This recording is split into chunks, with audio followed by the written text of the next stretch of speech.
nom que nous portons, Père, donne gloire. Esprit de Dieu. Seigneur, nous voulons te dire merci. Tu es digne de recevoir le louange et notre adoration. Nous voulons te dire merci de nous avoir accordé ce privilège ce matin.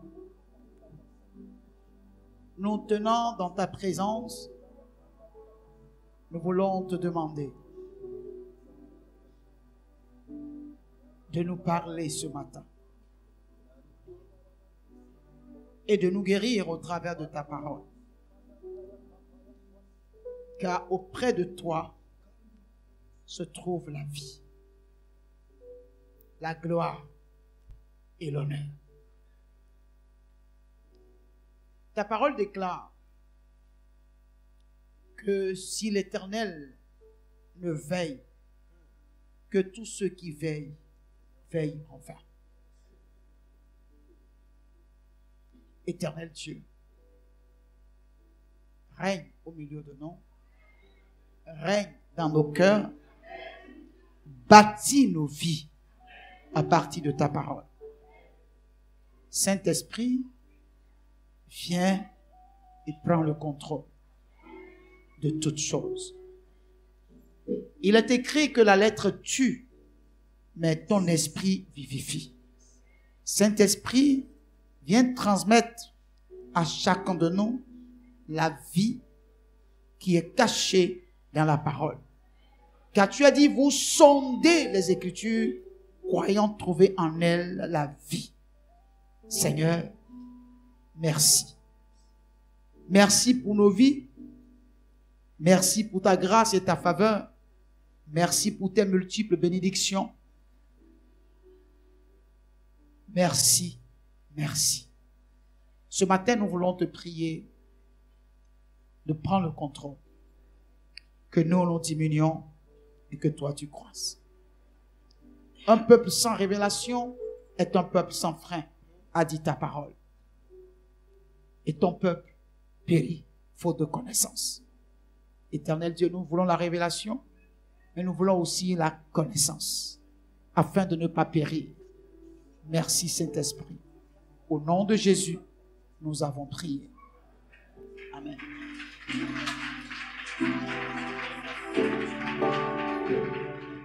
Nous allons prendre la parole de Dieu dans le livre de Genèse, chapitre 1, versets 27 à 28, où il est écrit ceci.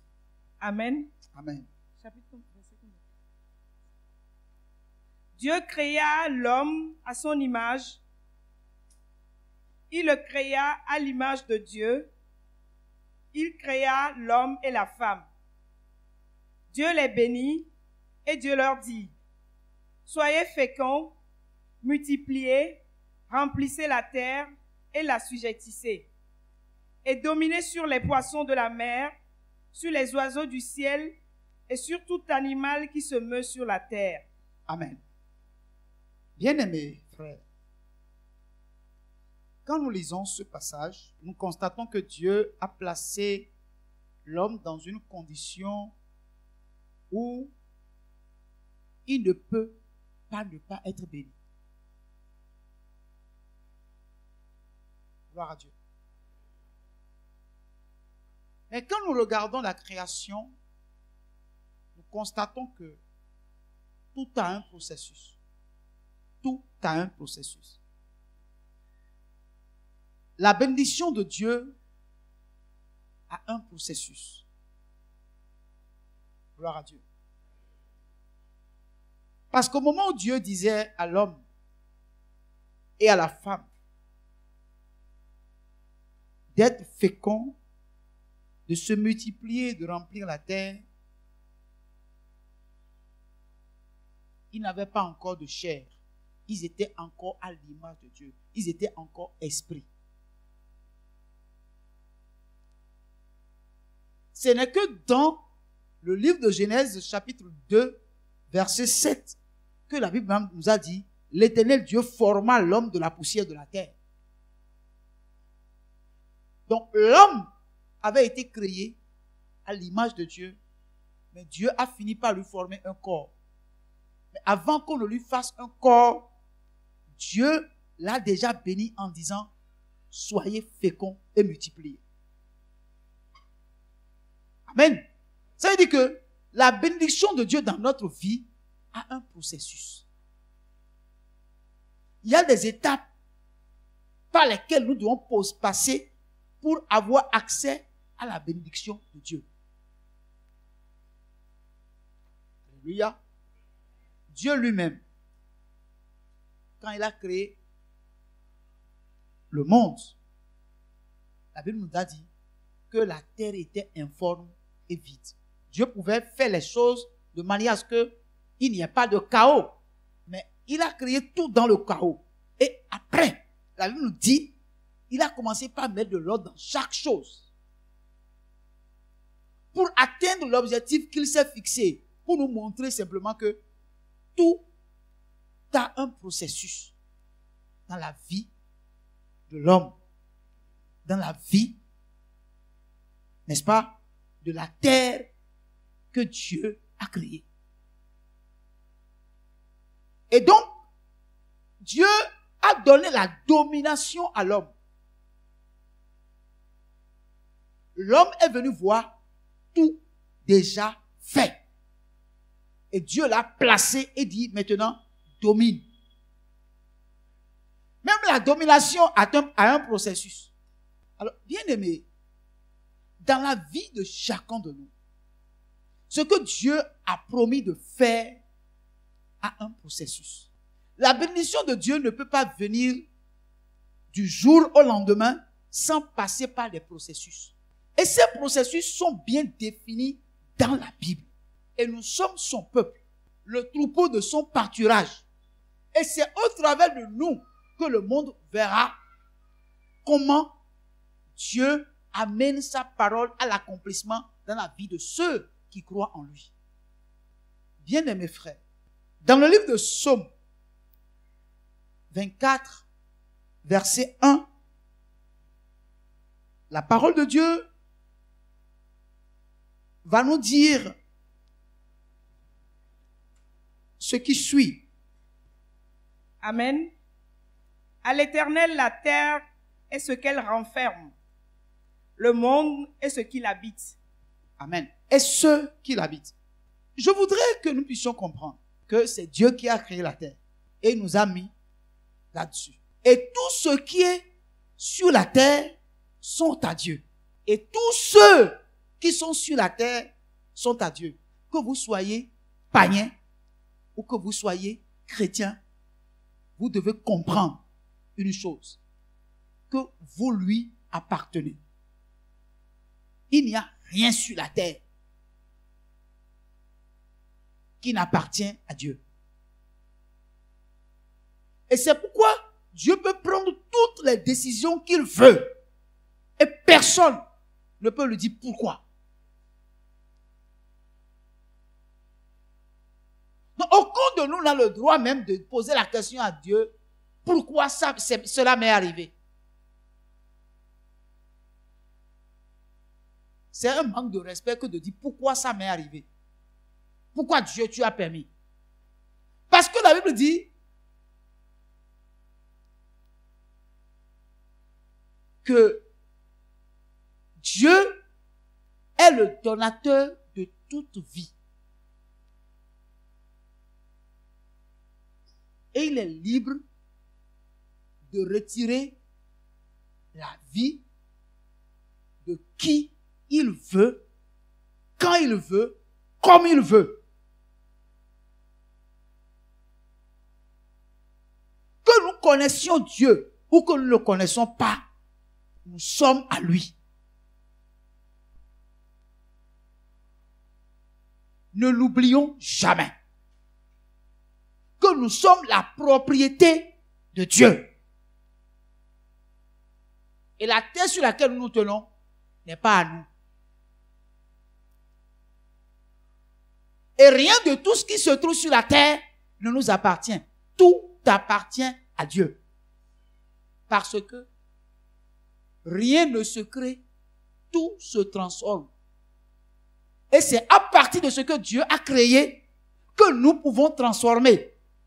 Par conséquent, s'il vous retire la matière première, vous n'avez rien à transformer.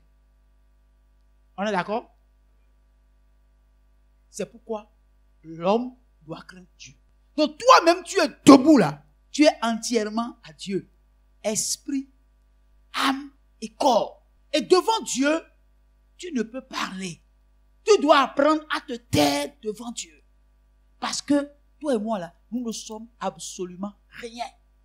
C'est pourquoi Dieu peut décider de notre vie comme il veut. Il peut décider de tout ce qui nous appartient comme il veut. Il peut décider de nos enfants. Il peut décider de notre épouse. Il peut décider de notre maison.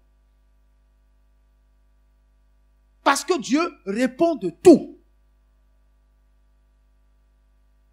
Alléluia. Même le diable lui appartient. Les démons lui appartiennent. Parce que il est le détenteur de tout. Tout vient de lui et tout va vers lui. Aujourd'hui, s'il décide de finir avec Satan, il va finir avec lui.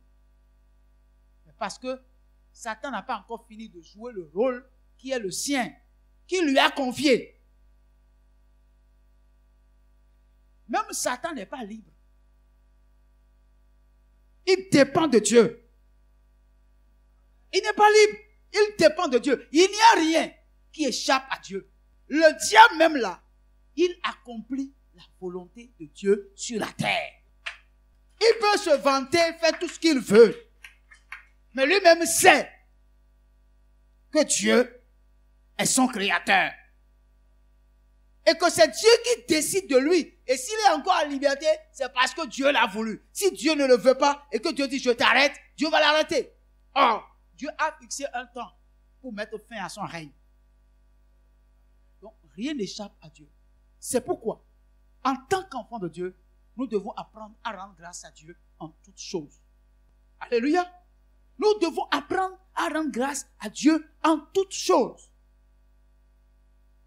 Et savoir qu'il n'y a rien que toi et moi nous possédons qui soit à nous. Parce que nous-mêmes là, nous sommes une possession de Dieu. Dans Job 1, verset 21. Et dit, je suis sorti nu du sein de ma mère, et nu je retournerai dans le sein de la terre. L'Éternel a donné, et l'Éternel a ôté. Que le nom de l'Éternel soit béni. Amen. Nous tous, nous connaissons cette histoire. Job était l'homme le plus riche de son temps au Moyen-Orient. Personne ne pouvait égaler Job en son temps par rapport à la richesse qu'il possédait. Alléluia. Et Job était un homme craignant Dieu. Vous comprenez? Il était un homme craignant Dieu.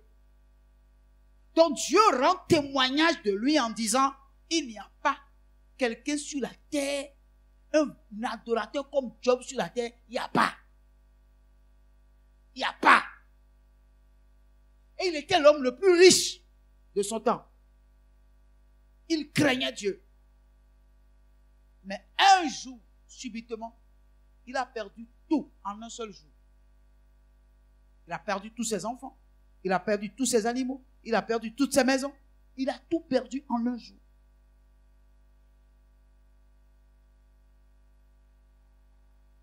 Gloire à Dieu. Mais ce qui nous surprend, c'est le comportement de Job. Il dit, dans le texte, il dit, je suis sorti nu du sein de ma mère, et nu je retournerai dans le sein de la terre. Est-ce que toi tu reconnais que tu es né nu? Que tu es sorti nu du ventre de ta maman? Tu sais ça? Qui parmi nous est venu sur cette terre avec culotte? Et ça, nous l'oublions. Donc, en venant dans ce monde-là, tu n'as rien amené. absolument rien. Tu n'as rien amené. Alors, si tu n'as rien amené, ce que tu as trouvé ça comment? Radio?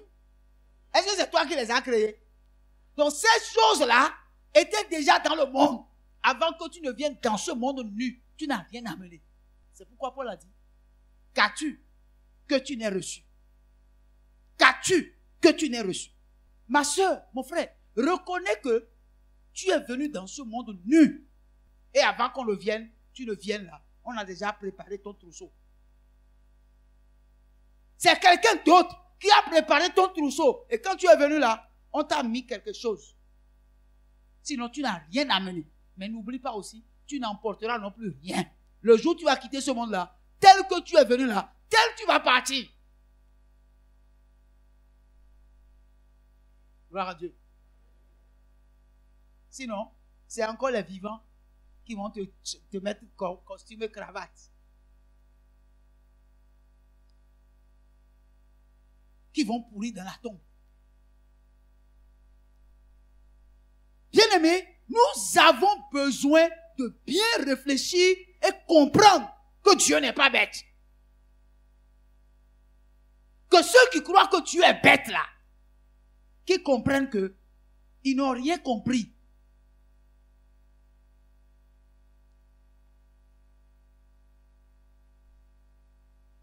C'est pourquoi ne permets pas à ces choses que tu es venu voir dans le monde te rendre fou.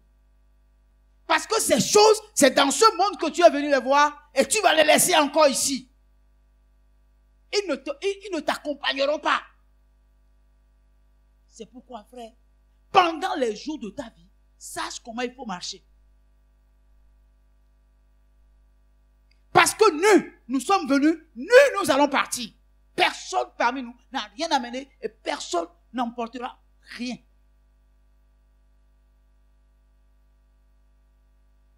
Nu je suis sorti du ventre de ma mère, nu je repartirai. L'Éternel a donné et l'Éternel a repris.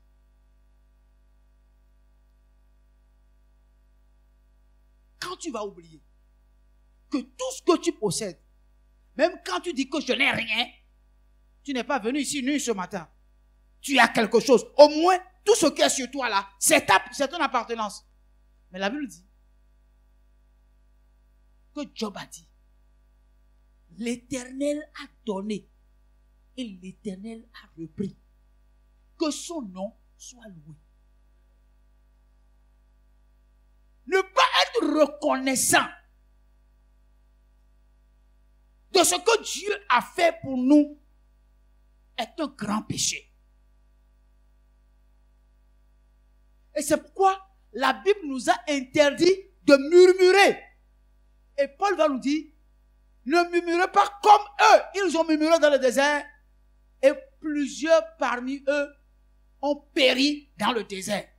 Ces choses ont été écrites dans la parole pour vous servir des hommes afin que vous ne suivez pas leur pas. Mais pourtant, toi et moi, nous murmurons chaque jour. On est là? Nous murmurons chaque jour, nous murmurons. Pourquoi? Parce que nous ne comprenons pas que c'est lorsque nous sommes fidèles dans les petites choses que Dieu peut nous confier des grandes choses. Si nous sommes incapables de reconnaître à Dieu les toutes petites choses qu'il fait pour nous, comment voulez-vous que Dieu nous confie de grandes choses? Il ne le fera pas. Mais nous sommes incapables de contrôler notre bouche. Job 2, chapitre 10. Mais Job lui répondit, tu parles comme une femme insensée. Quoi? Nous recevons de Dieu le bien et nous ne recevrions pas aussi le mal? En tout cela, Job ne pécha point par ses lèvres. Amen. Au verset 9, on nous dit que sa femme lui dit, tu demeures ferme dans ton intégrité. Maudis Dieu et meurs. Pourquoi? Non seulement il a perdu tous ses biens, Mais certains allaient dire à Dieu, mais non. Puisque tu lui as donné la santé, c'est à cause de ça, il continue de te louer, de t'adorer. Laisse-moi toucher sa santé et tu verras. Et Job a été frappé de la tête jusqu'au pied par l'ulcère. Et tout le corps lui grattait. Et il était obligé d'aller prendre le tesson pour s'asseoir dans la cendre, pour continuer à se gratter le corps. Sa femme a regardé jusqu'à ça, elle a dit, ah, mais ça c'est quoi ça? Dans tout ça, tu restes encore intègre à Dieu. Oh, maudit Dieu et meurt. Il dit, aïe, tu parles comme une femme insensée. De Dieu, nous recevons le bien. Et quand le mal va venir, on va refuser. Et la Bible dit, et c'est ça qui m'intéresse, frère. La Bible nous dit que, en tout cela, Job ne pécha point par ses lèvres. Par quoi? Montre-moi tes lèvres. Est-ce que tu peux montrer tes lèvres sans montrer ta bouche? Dans tout cela, Job ne pécha point par ses lèvres. Qu'est-ce que nous voulons en réalité? Qu'est-ce que nous voulons en réalité? Dites-moi. N'oubliez pas que nous ne sommes pas fait appeler. C'est Jésus qui nous a appelés. Il dit, personne ne peut venir à moi si mon Père ne l'attire. Et quand je lis ma Bible me dit qu'avant même que Dieu ne crée le monde, il m'a déjà élu en Jésus-Christ. Donc le monde n'existait pas encore.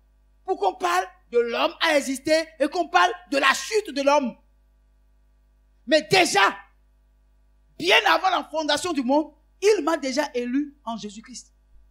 Et lorsque le temps a voulu s'accomplir, je suis venu dans ce monde et en son temps, il m'a appelé et je l'ai reconnu comme mon Seigneur et Sauveur. C'est pourquoi, bien aimé, la Bible, Pierre va nous dire qu'il prend soin de nous. C'est Pierre qui a dit, il prend soin de nous. Il prend soin de nous. C'est ce que Pierre a dit. Qu'il prend soin de nous. Mais nous nous comportons comme si Dieu ne prend pas soin de nous. Il suffit simplement qu'un petit événement nous arrive. Et quand on nous écoute, on comprend simplement qu'en réalité, nous n'avons jamais connu Dieu. Et puis frère, il y a deux choses qui indiquent que vous êtes à Jésus véritablement. Alléluia. Quand tu veux donner ta vie à Jésus, on te dit d'abord de reconnaître qu'il est ton sauveur. Et puis il est ton Seigneur. Mais beaucoup d'entre nous, nous sommes arrêtés sur le sauveur. Nous ne sommes jamais décidés à ce que Jésus soit notre Seigneur. C'est pourquoi nous pouvons dire que Jésus est notre sauveur, mais nous ne pourrons jamais oser dire qu'il est notre Seigneur à cause de notre attitude, à cause de nos comportements. Nous ne pourrons jamais oser dire qu'il est notre Seigneur. C'est pourquoi, quand il est ton sauveur, il peut te protéger contre la sorcellerie. Il peut ne pas permettre que les démons te mangent. Parce qu'il est ton sauveur. Mais, il n'ira jamais au-delà de cela tant que tu n'as pas compris qu'il doit être ton Seigneur. Celui qui a le droit de vie et de mort sur toi. Celui à qui tu voues allégeance. Il est le premier en tout dans ta vie. Rien ne passe avant lui. C'est en ce moment-là qu'il est ton Seigneur. Regarde ta vie. Regarde comment tu mènes ta vie. Et tu vas me dire, si Jésus est ton Seigneur, tu vas me le dire. Est-ce que Jésus est ton Seigneur? Est-ce qu'il est premier en tout dans ta vie? Quelle est la place que tu as donnée à Jésus dans ta vie? Dans la vie de ta femme, dans la vie de tes enfants, dans la vie de tes affaires.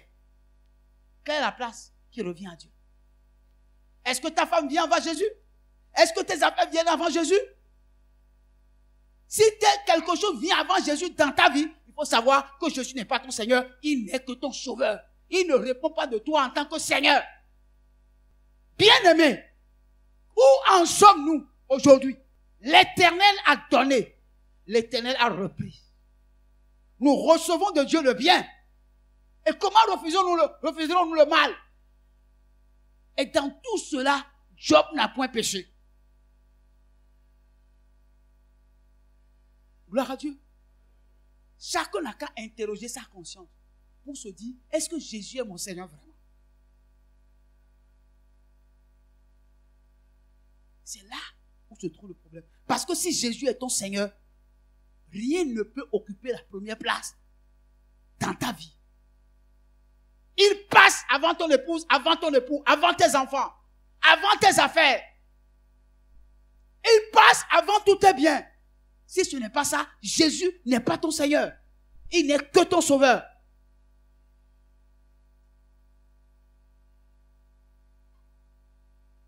Donc, quand le moment d'intervenir en tant que Seigneur arrive dans ta vie, quand tu lui dis d'aller, de venir, de manifester sa Seigneurie, il dit non. Il dit non, je m'arrête au niveau du Sauveur. Je n'irai pas au-delà. Je n'irai pas au-delà. Un homme peut-il tromper Dieu?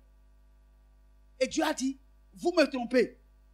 Vous et toute la nation tout entière, vous me trompez. Mais un homme ne peut pas tromper Dieu.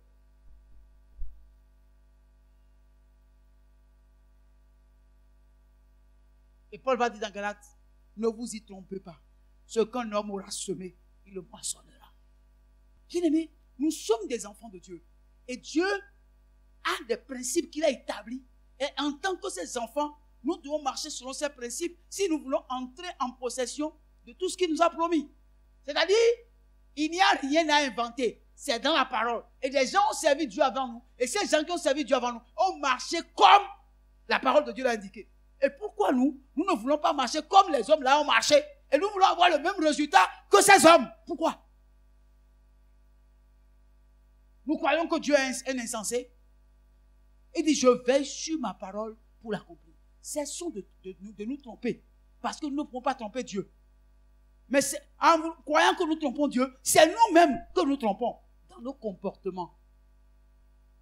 Amen. Deutéronome, chapitre 8, versets 17 à 18. Garde-toi de dire en ton cœur, ma force et la puissance de ma main m'ont acquis ces richesses. Souviens-toi de l'Éternel ton Dieu, car c'est lui qui te donnera de la force pour les acquérir, afin de confirmer, comme il le fait aujourd'hui, son alliance qu'il a jurée à tes pères. Amen.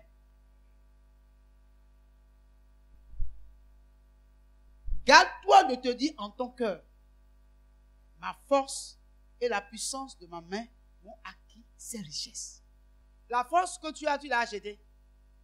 L'intelligence avec laquelle tu fais les affaires, tu as acheté ça où? Tu as acheté ça à combien? Ces choses-là, l'intelligence que tu as, le fait de bien savoir, bien parler, là, que tu as pour convaincre les gens dans les affaires. Tu as eu ça où? Tu as acheté, dans quel marché tu as acheté ça? Tu veux répondre? Si Dieu vient et te pose la question, tu peux lui répondre.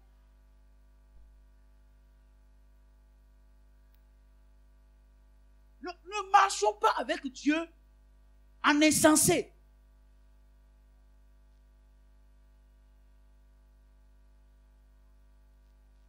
Il n'y a rien que tu puisses obtenir sans le concours de Dieu. Clair.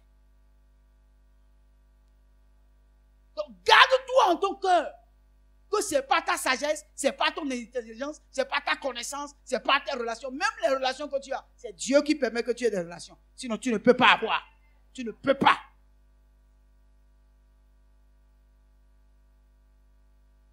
C'est pourquoi Jésus, dans le livre de Jean, chapitre 15, a dit, sans moi, vous ne pouvez rien faire. Sans moi, vous ne pouvez. Si vous l'enlevez de votre vie, vous l'enlevez de votre affaire.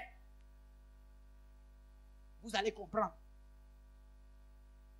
Encore que, je vais vous dire, que tout ce que nous appelons richesse devant Dieu n'est pas la richesse.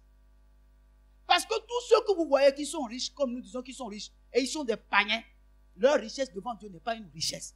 Parce que la Bible dit, c'est la bénédiction de l'Éternel qui enrichit. Donc quelqu'un peut avoir la richesse sans être un riche. Et ce n'est pas la quantité de ce que vous possédez qui fait de vous un riche. Non. Parce que vous pouvez avoir des centaines de millions et ne pas être heureux. Et je peux avoir juste 100 000 chaque mois et je serai plus heureux que toi. Vrai ou faux? C'est pas la quantité de ce que tu possèdes qui fait de toi un riche devant Dieu. Parce que si tu as la richesse et tu n'es pas heureux, le bonheur n'accompagne pas, ce n'est pas une richesse, c'est une pourriture. Mais pourtant, tu peux avoir 100 000 et vivre heureux. Donc ce n'est pas la quantité de ce que vous possédez, mais lorsque ce que vous avez là, est-ce que ça vient de Dieu? Est-ce que c'est de l'Éternel qui est venu? Est-ce que cette richesse-là vient de Dieu? Si cette richesse vient de Dieu là, il n'y aura aucun mal qui va suivre ça. Gloire à Dieu. Aucun mal ne suivra ça. Parce que ça vient de l'Éternel. Bien-aimés, nous devons faire très attention. Et comprendre que nous sommes un peuple mis à part. Et Dieu veut nous bénir. Mais il veut nous bénir d'une manière différente du monde. D'une manière différente du monde. Et pour Dieu, la bénédiction vient pas à pas en suivant les principes régis par la parole de Dieu pour ses enfants. Si vous voulez faire comme le monde le fait, vous passerez à côté. Ou vous pouvez avoir la richesse selon le monde, mais vous n'aurez pas la bénédiction de l'Éternel. Je préfère avoir le peu qui vient de l'Éternel pour que cela ne soit suivi d'aucun chagrin que d'avoir beaucoup, pas de l'Éternel, mais du monde, et subir des ravages. C'est pourquoi des gens peuvent mourir prématurément. Il a la richesse et quelques années plus tard, il meurt. Et sa richesse crée la division dans sa famille. Et il laisse des enfants malheureux parce qu'il a fait pacte avec le diable. C'est pourquoi vous les jeunes, vous devez faire attention. On vous propose des choses. Et on vous dit que non, ce n'est pas la religion. Vous devez faire attention. Vous allez à des séminaires. Et on vous invite. Et vous y allez sans demander la permission. Parce que vous pensez que vous êtes libre. Et que vous allez aller à toutes les rencontres. Frère, si tu n'es pas bien assis, enraciné dans la foi, et que tu te mets à aller écouter un certain nombre de choses, et on te parle des avantages. Quand vous faites ces choses, vous irez en Chine, vous irez à Washington, vous irez, etc., etc. Et puis vous commencez pas à voyager. Vous ne savez pas que vous êtes en train de vendre votre âme. Vous ne savez pas que vous êtes en train de vendre votre âme. Quand vous le saurez, ce sera déjà trop tard. C'est pourquoi je me méfie des gens qui deviennent riches subitement. Parce que je sais comment Dieu bâtit la richesse dans la vie de ses enfants. Je me méfie. Quand vous devenez riche subitement là,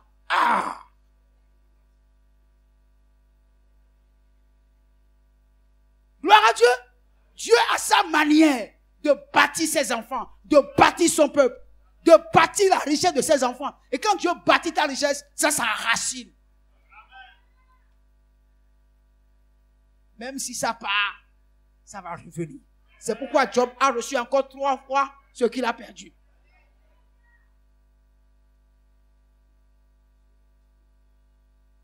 Gloire à Dieu. Il dit, souviens-toi de l'Éternel ton Dieu, car c'est lui qui te donnera de la force pour les acquérir, afin de confirmer, comme il le fait aujourd'hui, son alliance qu'il a jugée à tes pères. N'oublie jamais, je veux te dire, n'oublie jamais que tu as une promesse dans ta vie. Tu ne mourras pas sans avoir vu l'accomplissement de la promesse, si tu marches conformément à tout ce que Dieu a établi, tu ne mourras pas, mais tu vivras cela. Tu vas dire, je suis témoin de ce que l'Éternel peut prendre quelqu'un du tas d'ordures et le nettoyer et le faire asseoir à la même table que les grands. Dieu peut te rendre un jour incontournable. On va dire, c'est celui, c'est seul. Si nous voulons la solution, c'est seulement lui ou c'est elle comme nous allons voir. Dieu en est capable. Même si tu es caché dans un trou. Joseph était en prison, mais on est allé le chercher. Parce qu'on a eu besoin de lui. C'est pourquoi, bien aimé, soyez sincères et soyez sérieux avec Dieu. Psaume 139. 139, versets 13 à 16. C'est toi qui as formé mes reins, qui m'as tissé dans le sein de ma mère. Je te loue de ce que je suis une créature si merveilleuse. Tes œuvres sont admirables et mon âme le reconnaît bien.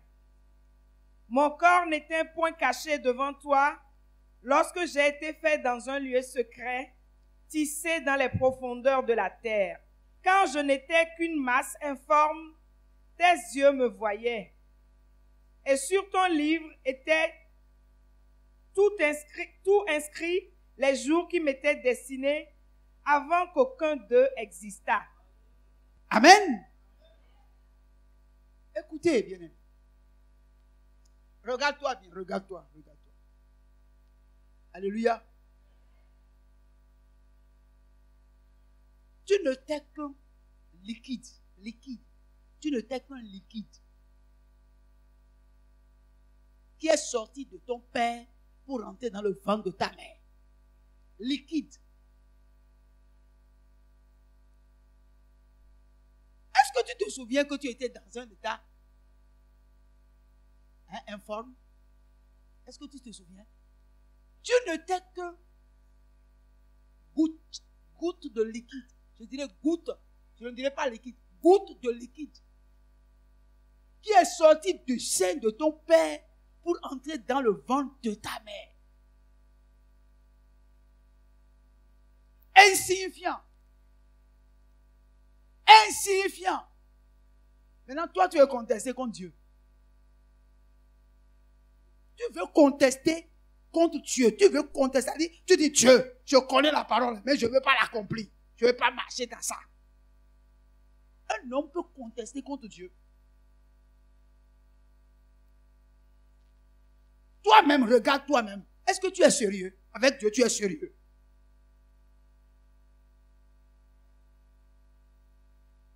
Tu es sérieux. Tu contestes tout, tu murmures à tout temps, tu es toujours, c'est toi qui est malheureux. Est-ce que tu sais que tu étais informe, que tu n'étais qu'une goutte de liquide qui a été jetée dans le sein de ta mère? Ni ton père ni ta mère ne savaient pas que c'était toi qui venais. Et puis, tu veux contester Dieu. Ça dit, je ne nous comprends pas quoi. Ça dit, je ne sais pas. Je veux mettre la chose dans votre cœur. Mais ce n'est pas moi qui vais le faire. Alors, tu crois que tu es important. Devant Dieu, est-ce qu'un homme peut être important? Encore que, dans ce liquide-là, il n'y avait pas que toi. Il n'y avait pas que toi. Il y avait des millions. Il y avait des millions.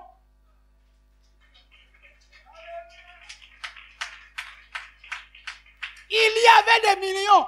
Dans le liquide là, il y avait des millions. Mais c'est toi qui as été choisi. C'est toi qui avais été choisi. Parce que Dieu l'avait déjà prédestiné. Maintenant, toi, tu veux contester contre Dieu. Dieu nous appelle à la repentance. Dieu nous appelle à la repentance. Pour toi, là, c'est la repentance qu'il te faut.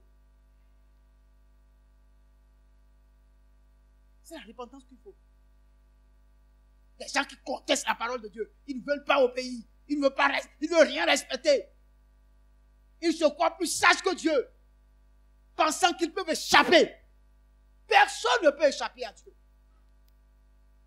Nul n'est aussi intelligent pour échapper à Dieu.